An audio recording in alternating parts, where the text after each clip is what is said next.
আসসালামু আলাইকুম প্রিয় দর্শক, অন্য মঞ্চের আলাপচারিতায় আপনাদের সকলকে আমন্ত্রণ জানাচ্ছি। বাংলাদেশ ত্রিমুখী, মানে বলা যায় যদি আপনি শুদ্ধ ভাষায় বলেন ত্রহস্পর্শে বাংলাদেশ। একদিকে বন্যা, অন্যদিকে জেনজি যারা আছে তাদের হঠাৎ আন্দোলন, তারপরেতে এই বন্যায় ক্ষতিগ্রস্ত ফসল, ব্যাংকের তারল্য কমে যাওয়া, তারই মধ্যে আবার শেখ হাসিনা তাল ঠুকছেন। তারেক রহমান সরকার এই মুহূর্তে খুব বিপদের মধ্যে দিয়ে আছে। মানে সরকার বিভ্রান্ত যে কি করবে, কোন দিক সামলাবে, সীমান্ত সামলাবে না জেনজির আন্দোলন সামলাবে, নাকি মায়ানমারের দিকে গন্ডগোল সামলাবে, মায়ানমারের বলছি আপনার যেটা পাহাড় এলাকা সেখানকার গন্ডগোল সামলাবে, না আইন শৃঙ্খলা সামলাবে, কোন দিকে যাবে? আর সরকার অদ্ভুত একটা নির্লিপ্ত ভাব, বলে না যে বোকা হয়ে যাওয়া। এরা যারা এসে বসেছে তারা তো হচ্ছে ক অক্ষর গোমাংস শিক্ষায়, রাজনীতি ফাজনীতি কিছুই জানে না। এই জেনজির আন্দোলনটা হতোই না। আমাদের দেশে কি হয়, যদি বন্যা প্রাকৃতিক দুর্যোগ হয় সঙ্গে সঙ্গে সরকার বলে দেয় যে এতদিনের জন্য পরীক্ষা বন্ধ। কারণ সত্যি তো চারিদিকে যদি জল জমে যায় আর এই বর্ষায় শিক্ষার্থীরা আসবেই করে, পরীক্ষার্থীরা আসবেই করে। তা আবার শুনছি আপনারা নাকি ম্যানহোলের ঢাকনা নাকি চুরি হয়ে যায়। কোনো সভ্য দেশে হয় বলে আমি জানি না ম্যানহোলের ঢাকনা চুরি হয়ে যায়। তা ম্যানহোলের মধ্যে পড়ে গিয়ে যদি নিখোঁজ হয়ে যায় তখন কি হবে? সরকার দায়িত্ব নেবে? এদিকে সরকারের শিক্ষামন্ত্রী তিনি বলে দিয়েছেন যে ফার্মের মুরগির মতো শিক্ষার্থীরা। কোথায় ফার্মের মুরগি আর কোথায় শিক্ষার্থী? ওই জন্য বলছি ক অক্ষর গোমাংস শিক্ষিত ব্যক্তিদের শপথে বসিয়ে তারেক রহমান সব মাটি করে দিয়েছেন। এখন নিজে কি করে সামলাবেন নিজেই বুঝতে পারছেন না, ওই জন্য তিনি চুপ করে আছেন। এক নির্লিপ্ত ভাব, যাই হয়ে যাক, হামে শিশু মরে যাক, শিক্ষার্থীদের আন্দোলন হোক, বন্যা হোক, ফসলের ক্ষতি হোক, ব্যাংকের তারল্য কমে যাক, বর্ডারের সিচুয়েশন খারাপ হোক, তিনি তার মতো সিনেমা থিয়েটার দেখে বেড়াচ্ছেন এবং আমোদ আহ্লাদ করে বেড়াচ্ছেন যেন কিছুই হয়নি। কিন্তু দেশবাসীর অবস্থা তো খুব খারাপ। এই যে বন্যাটা হলো তাতে মোটামুটি শস্যের যা ক্ষতি হলো, একই আপনাদের আমদানি নির্ভর দেশ, তারপরে শস্যের এই ক্ষতি, এইবার পরবর্তী বছরে কি হবে? আপনাদের সাহায্য করার জন্য কেউ নেই।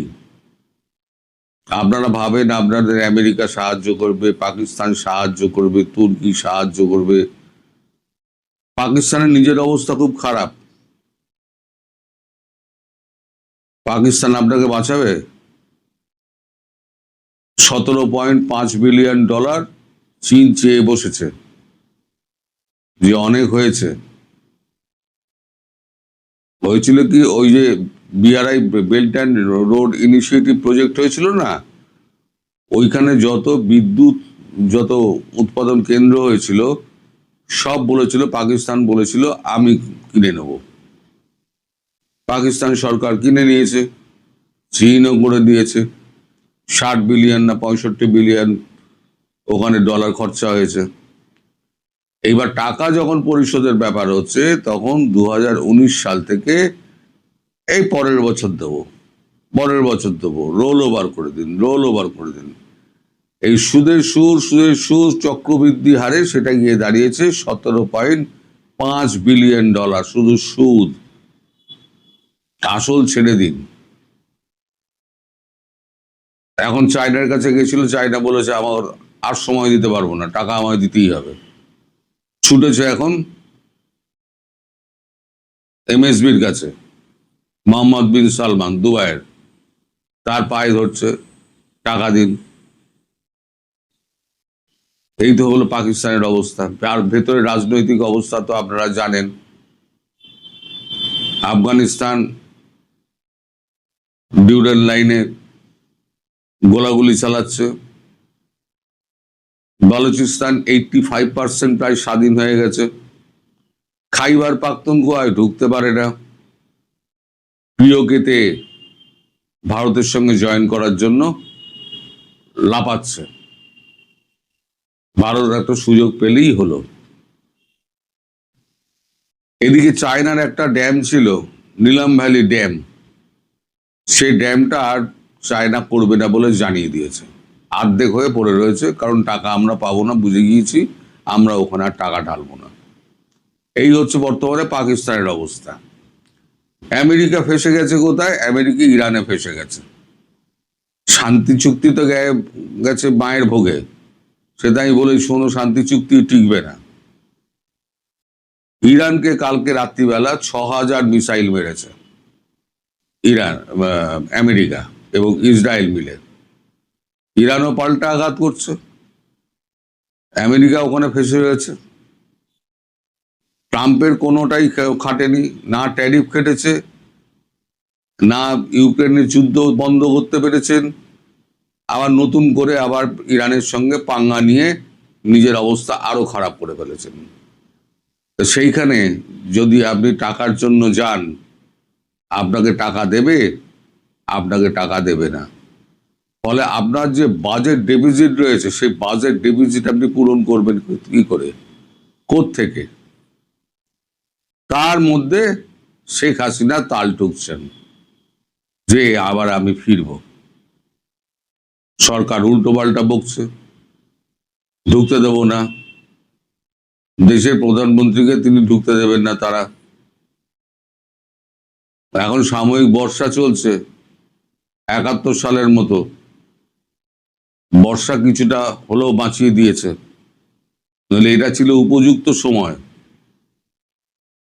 পাকিস্তানের অবস্থা খারাপ, বাংলাদেশের কাছে অর্থ সংকট, আমেরিকা ওদিকে ফেসে, ইরানের সঙ্গে আমাদের সম্পর্ক খুব খারাপ হয়ে গেছে, কারণ ভারতীয় জাহাজগুলোতে সমস্ত মিসাইল মেরেছে। কালকে ইরানের রাষ্ট্রদূতকে ডেকে জয়শঙ্কর আচ্ছা করে দিয়েছেন।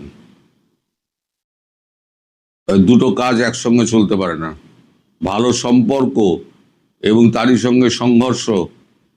আমরা তো আপনাদের পেছনে কোনো কাঠি দিইনি, আপনারা কেন ভারতীয় জাহাজকে লক্ষ্য করে আপনারা কেন এ করছেন? তা এই হচ্ছে চারদিকের অবস্থা। এই অবস্থার মধ্যে বাংলাদেশ সরকার এখন নির্লিপ্ত। মানে বাংলার একটা ভাষা আছে, শুদ্ধ ভাষা, কিংকর্তব্য বিমূঢ়। তা এটা ছিল উপযুক্ত সময়, কিন্তু 1971 সালে যে ঘটনাটা ঘটেছিল না, ঠিক তার একেবারে মানে দ্বিতীয় সংস্করণ হতে যাচ্ছে। সেই সময়তে বর্ষার সময়টা এড়িয়ে গেছিলেন আমাদের মানেক শাহ। বর্ষার সময়টা এড়িয়ে যান, নদী নালা সমস্ত ভেসে রয়েছে। আমরাও হয়তো বর্ষার অপেক্ষা আমরা করছি, পাকিস্তানের বেলাতেও, বাংলাদেশের বেলাতেও। এখন শুধু কালক্ষেপণ, কবে জল কমবে, কবে অবস্থা স্বাভাবিক হবে, আর এর মধ্যে ভেবেচিন্তেই খুব সম্ভবত শেখ হাসিনা বলেছেন আমি ডিসেম্বরের মধ্যে ফিরব। কারণ তিনি জানেন কোন সময় দেশে বন্যা হয় আর কোন সময় দেশের নদী নালা সম্পূর্ণ শুকিয়ে থাকে।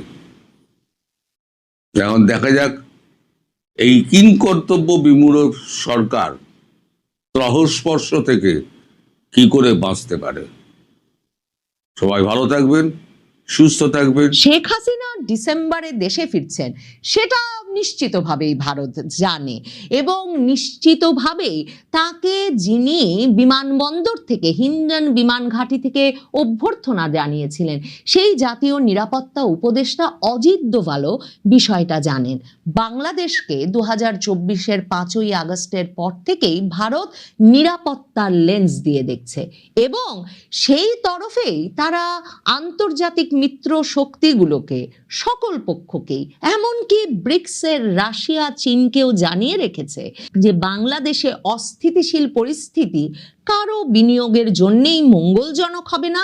তো মে মাসে প্রথম আনন্দবাজারকে সাক্ষাৎকার দিয়ে যখন শেখ হাসিনা ঘোষণা দিয়েছিলেন যে খুব শিগগিরই মাথা উঁচু করে দেশে ফিরব, তখন থেকেই এই নিয়ে একটা তোলপাড় আলোড়ন জল্পনা ছিল যে শেখ হাসিনা যে দেশে আছেন ভারতের সমর্থনে এবং ভারতের পরামর্শেই এমন একটা ঘোষণা শেখ হাসিনা এমন একটা সময়ে দিতে পারছেন কিনা কিংবা দিলেন কিনা। তারপর শেখ হাসিনা সেখানেই থেমে থাকেন নাই। এরপর তিনি এনডিটিভির সঙ্গে সাক্ষাৎকারে বলে দিয়েছেন যে এবছরের মধ্যেই তিনি দেশে ফিরবেন।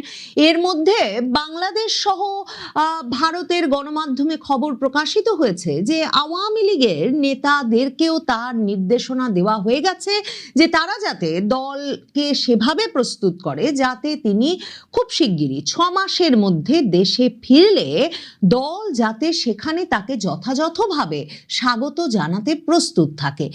এরপর সর্বশেষ যে সাক্ষাৎকারটা শেখ হাসিনা দিয়েছেন আন্তর্জাতিক সংবাদ সংস্থা রয়টার্সকে, টেলিফোন সাক্ষাৎকার, প্রথম টেলিফোন সাক্ষাৎকার 2024-এর 5ই আগস্টের পর, সেই সাক্ষাৎকারে তো তিনি বলেই দিয়েছেন যে এবছর ডিসেম্বরের মধ্যেই তিনি দেশে ফিরবেন এবং দেশে ফিরে আদালতে আত্মসমর্পণ করবেন। এর মধ্যে ভারতের সংবাদ মাধ্যমে কিন্তু শেখ হাসিনাকে প্রশ্ন করা হয়েছিল যে আপনি যে এ ধরনের বক্তব্য দিচ্ছেন, ভারতের এ বিষয়ে মতামত কি, কিংবা ভারত কিভাবে দেখছে বিষয়টা। শেখ হাসিনা বারবারই বলেছেন যে বাংলাদেশ সরকার চায় কিনা কিংবা কোন পক্ষ কিভাবে দেখলো তার উপর তার দেশে ফেরাটা নির্ভরশীল নয়। তিনি নিজ সিদ্ধান্তে দেশে ফেরার কথা ঠিক করেছেন এবং তার নেতা কর্মী সমর্থকেরা যখন দুর্বিষহ জীবন যাপন করছে, হামলা মামলা অত্যাচার নির্যাতনের মুখে, তখন তিনি মৃত্যুদণ্ডের রায় মাথায় নিয়েই দেশে ফিরতে প্রস্তুত। এবং রয়টার্সকে তিনি যে কথাটা বলেছেন যে যদি মরণ হয় মরণ হবে, তিনি সে মাটিতে ফিরে মরতে চান যে মাটিতে তার বাবা মায়ের রক্ত ঝরেছে, তার বাবা মায়ের কবর আছে। এবং তিনি এটাও বলেছেন যে আদালতে তিনি শুধু আত্মসমর্পণ করবেন তাই নয়, তিনি আওয়ামী লীগের আরো যেসব নেতারা বিশ্বের বিভিন্ন দেশে আটকা পড়ে আছেন, নির্বাসনে আছেন, তাদেরকে সহ গিয়েই তিনি আদালতে আত্মসমর্পণ করতে চান। এমনকি তিনি মনে করিয়েছেন যে আওয়ামী লীগের অগণিত নেতা কর্মী সমর্থকদের বিরুদ্ধে এমন সব মামলা আছে যে তারাও কেউ বাড়িতে বাস করতে পারছেন না, এলাকায় থাকতে পারছেন না, আত্মগোপনে থাকতে হচ্ছে। শেখ হাসিনা সকলকেই বলেছেন যে তোমরাও আসো একদিন, আমরা সকলে মিলে আদালতে আত্মসমর্পণ করি।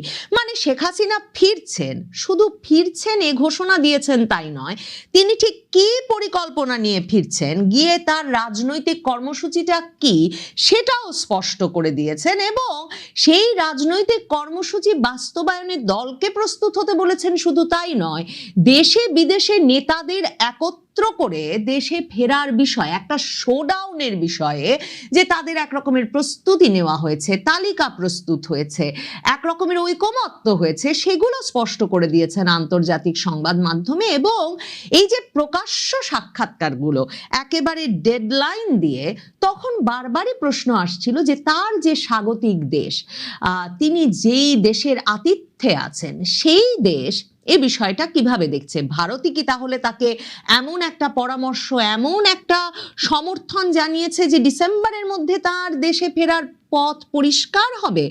ভারত এর মধ্যে মার্কিন যুক্তরাষ্ট্রের সঙ্গে আলাপ শুরু করেছে, এমনকি মে মাসে মার্কিন পররাষ্ট্রমন্ত্রী মার্কো রুবিওর সঙ্গে যে বৈঠক হয়েছে, পররাষ্ট্রমন্ত্রী এস জয়শঙ্করের, প্রধানমন্ত্রী নরেন্দ্র মোদীর কিংবা জাতীয় নিরাপত্তা উপদেষ্টা অজিত দোভালের, মার্কো রুবিও সাত তাড়াতাড়ি হঠাৎ যে ভারতে দৌড়ে এলেন ইরান সংকটের মুখে ভারতের সঙ্গে সম্পর্কটা তলানিতে গিয়ে ঠেকার পর, সেখানে যে ভারত অত্যন্ত গুরুত্বের সঙ্গে ইন্দো প্রশান্ত মহাসাগরীয় অঞ্চলে মার্কিন যুক্তরাষ্ট্রের জন্য এবং এই অঞ্চলের নিরাপত্তা রক্ষায় এবং মার্কিন যুক্তরাষ্ট্রের সবচেয়ে গুরুত্বপূর্ণ কৌশলগত অংশীদার হিসেবে ভারতের অবস্থান জোরদার করতে, পাকাপোক্ত করতে কিংবা সেই সম্পর্কটা বজায় রাখতে হলে যে বাংলাদেশে শেখ হাসিনার ফেরার পথ করতে হবে, আওয়ামী লীগের রাজনৈতিক পরিসর তৈরি করতে হবে, সেটা ভারত পরিষ্কার করে বলে দিয়েছে। এবং সেটা মে মাস থেকে শেখ হাসিনার এতটা সুদৃঢ়ভাবে আত্মবিশ্বাসের সঙ্গে বাংলাদেশে তিনি ফিরবেন, মাথায় উঁচু করে ফিরবেন, খুব শিগগিরই ফিরবেন, সেসব বলার একটা কারণ হতে পারে বলে ভারত সহ বিভিন্ন পর্যায়ের আন্তর্জাতিক বিশ্লেষকরা এমন বিশ্লেষণ করলেও ভারত ঠিক কি ভাবছে, তাদের আনুষ্ঠানিক অবস্থানটা কি, সেটা এখন পর্যন্ত পরিষ্কার বোঝা যাচ্ছিল না।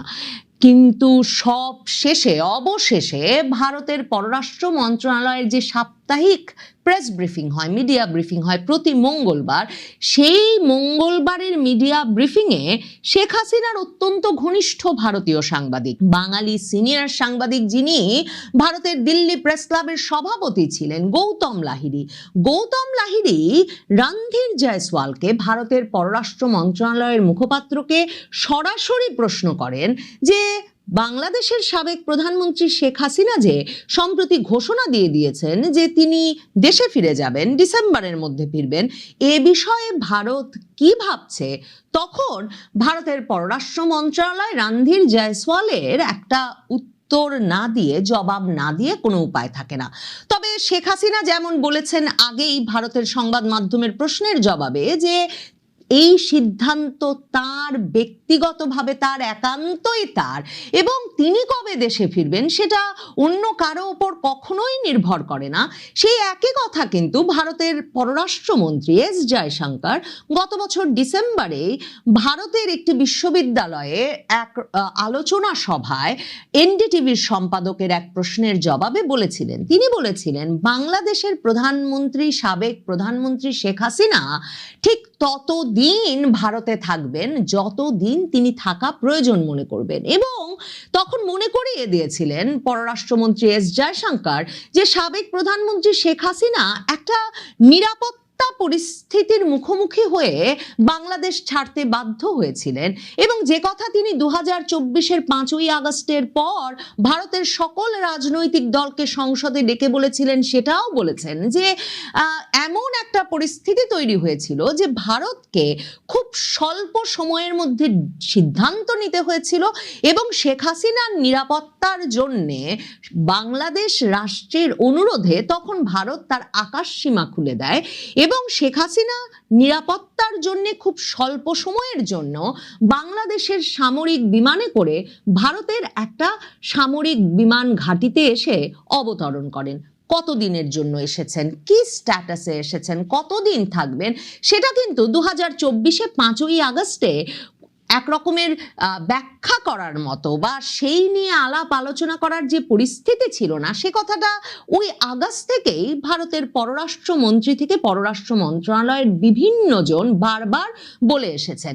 ঠিক সেই জায়গাটিতেই এ দফায় যখন রণধীর জয়সওয়ালকে প্রশ্ন করা হয়েছে যে শেখ হাসিনা দেশে ফিরে যেতে চান, সে বিষয়ে ভারত কি ভাবছে, তখন রণধীর জয়সওয়াল এক রকমের ভীষণ আনুষ্ঠানিক যে উত্তর ভারত 2024-এর সেপ্টেম্বরে প্রথম যখন ইউনূস সরকার হঠাৎ বলে বসলো শেখ হাসিনাকে ভারতের প্রত্যর্পণ করতে হবে, তখন থেকেই যেই উত্তরটা ভারত সরকার, ভারতের পররাষ্ট্র মন্ত্রণালয়ের মুখপাত্র রণধীর জয়সওয়াল দিয়ে আসেন, তিনি সেই উত্তরটাই দিয়েছেন। তিনি বলেছেন প্রত্যর্পণ একটা আইনি বিষয় এবং প্রত্যর্পণ ইস্যুতে যে কোনো সমাধান আইনগতভাবেই হতে হবে। ভারতের জন্য শেখ হাসিনা কোনো বন্দী নন যে তাকে প্রত্যর্পণ করা হবে। শেখ হাসিনাকে ভারত পেয়েছে প্রধানমন্ত্রী মর্যাদায় এবং ভারত পেয়েছে সামরিক বিমানে করে তিনি নিরাপত্তার জন্য ভারতে এসে অবতরণ করেছেন সেই পরিস্থিতিতে। এবং বারবারই ভারতীয় সংবাদ মাধ্যম, সাংবাদিকরা জানতে পেরেছে যে শেখ হাসিনা ভারতের অতিথি হিসেবেই যেমন এসেছিলেন 2024-এর 5ই আগস্টে, এখনো তিনি সেই স্ট্যাটাসেই আছেন। তিনি কোনো রাজনৈতিক আশ্রয় নাই, তার পাসপোর্ট ভিসার স্ট্যাটাস কোনো বদলে যায় নাই এবং শেখ হাসিনা একজন সরকার প্রধান বা রাষ্ট্রপ্রধানের মর্যাদাতেই অতিথি মর্যাদায় আছেন ভারতে। এবং ভারতের সকল রাজনৈতিক দলের মধ্যে একটা ঐকমত্য 2024-এর আগস্টেই হয়েছিল যে শেখ হাসিনা তার যতদিন প্রয়োজন, তিনি যতদিন চাইবেন ততদিন পর্যন্ত অতিথি মর্যাদাতেই ভারতে থাকতে পারবেন। কাজেই শেখ হাসিনা যে বলছেন এই সিদ্ধান্ত একান্ত তার, তিনি দেশে ফিরবেন 2026-এর ডিসেম্বরের মধ্যে, মানে এবছর ডিসেম্বরের মধ্যে, সে বিষয়ে ভারতের পররাষ্ট্র মন্ত্রণালয়ের যে কোনো মন্তব্য থাকবে না সেটাই স্বাভাবিক। কারণ ভারতের পররাষ্ট্র মন্ত্রণালয় তো শেখ হাসিনা কবে দেশে ফিরবেন সে বিষয়ে সিদ্ধান্ত গ্রহণের ক্ষমতা রাখে না। শেখ হাসিনাকে প্রত্যর্পণ করারও এখন কোনো আইনি ভিত্তি ভারত খুঁজে পায় না, কারণ ভারতে তিনি কোনো বন্দী হিসেবে গ্রেফতার হন নাই বা তাকে তিনি অনুপ্রবেশ করে ঢুকে গেছেন, না জানিয়ে ভারত রাষ্ট্রকে ঢুকে গেছেন এবং তারপর তাকে অপরাধী হিসেবে গ্রেফতার করা হয়েছে বাংলাদেশের সরকারের অনুরোধে।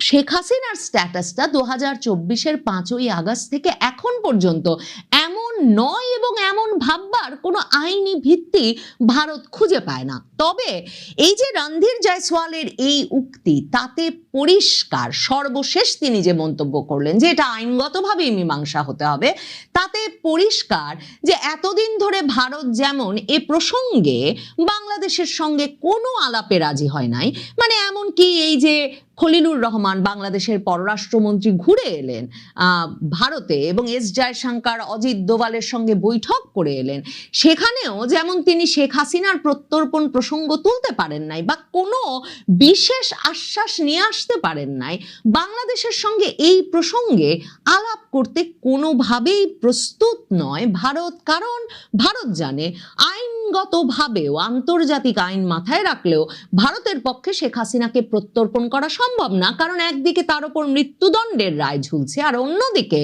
এই আন্তর্জাতিক অপরাধ ট্রাইব্যুনালকে, যাকে এমনকি ব্রিটেনের শীর্ষস্থানীয় আইনজীবীরা রাজনৈতিক পক্ষপাত দুষ্ট এক চোখা বলছেন, যেই আদালতের রায়ের বিষয়ে প্রশ্ন তুলেছে হিউম্যান রাইটস ওয়াচ, অ্যামনেস্টি ইন্টারন্যাশনালের মতো প্রতিষ্ঠানগুলো, সেই রায়ের ভিত্তিতে ভারতের পক্ষে শেখ হাসিনাকে, যাকে আরেক রাষ্ট্র, প্রতিবেশী রাষ্ট্র অতিথি হিসেবে তাদের কাছে পাঠিয়েছিল, তাকে প্রত্যর্পণ করা সম্ভব নয়। শেখ হাসিনা ডিসেম্বরে দেশে ফিরছেন সেটা নিশ্চিতভাবেই ভারত জানে এবং নিশ্চিতভাবেই তাকে যিনি বিমানবন্দর থেকে, হিন্ডন বিমান ঘাঁটি থেকে অভ্যর্থনা জানিয়েছিলেন, সেই জাতীয় নিরাপত্তা উপদেষ্টা অজিত দোভালও বিষয়টা জানেন। বাংলাদেশকে 2024-এর 5ই আগস্টের পর থেকেই ভারত নিরাপত্তার লেন্স দিয়ে দেখছে এবং সেই তরফেই তারা আন্তর্জাতিক মিত্র শক্তিগুলোকে, সকল পক্ষকেই, এমনকি ব্রিক্সের রাশিয়া, চীনকেও জানিয়ে রেখেছে যে বাংলাদেশে অস্থিতিশীল পরিস্থিতি কারো বিনিয়োগের জন্যই মঙ্গলজনক হবে না এবং বাংলাদেশে কোটি কোটি মানুষের সংগঠন আওয়ামী লীগের রাজনৈতিক কার্যক্রম নিষিদ্ধ করে রাখলে, আওয়ামী লীগের নেতা কর্মী সমর্থকদের ওপর লাগাতার হামলা মামলা বন্ধ না করলে এবং চরমপন্থী ইসলামী গোষ্ঠীগুলোর যে জোর জবরদস্তি দেশটাতে চলছে সেটা থামানো না গেলে কিছুতেই বাংলাদেশ বিনিয়োগের জন্য কিংবা ভবিষ্যৎ কোনো পরিকল্পনার জন্য কোনো দেশেরই, মার্কিন যুক্তরাষ্ট্র, জাপান, চীন, রাশিয়া, যে দেশই সেটি হোক না কেন, মঙ্গলজনক হবে না।